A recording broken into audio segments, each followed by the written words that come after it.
This is a 4x4 empty table. And this is our function. Here we have 4 variables, a, b, c, d, and there is a sum symbol. And we have numbers 0, 1, 2, 4, 5, 7, 11. These are the mean term. When doing K-map, we can form the group of 1, 2, 4, 8, 16, etc. This is called mean term because there is a summation symbol. When using mean term in K-map, we put 1 in each cell. And this is the exact opposite of max term. Here we have the same numbers but the opposite, from 0 to 15. And we put 0 in each cell for the K-map when addressing max term. So this is the number system that we're going to have our K-map. We have 0, 1, 3, 2, 4, 5, 7, 6, 12, 13, 15, 14, 8, 9, 11, 10. Notice there is a pattern. First two column has the sequential number and the fourth column has the number after that.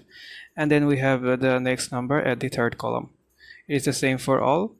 Also in the third row, it is the last sequence, and on the fourth row, it is the sequence before. So we will place our variable a, b, c, d. Below each column and row, we have to organize the number in this way: 0, 0, 0, 1, 1, 1, 1, 0. From the question, here we have put the number 1 for each cell. This is our first group. Remember, we need to always group the maximum number. Here we have 4, which is the max, so we are going to use this group. And then we can form the group of 2 from this. And then we can form the group of 1 from this. And finally, we can form the group of 2 from the adjacent. So this is the main part. When we are addressing a group, we look at the column and the row numbers. We find the matching number. Like for this group, if we see the matching number, it is from the upper section, we see that it is the second 0, which is the common.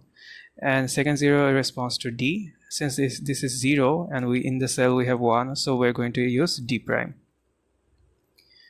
Similarly, if for AB we have 0, 0, so we're going to use A prime, B prime. For this cell, by using the similar technique, we get the A prime and C prime. For this cell, we also use the same technique and we get A prime, BD. For this cell, we're going to have A, B prime, CD. So the result is a summation of all 4 mean term.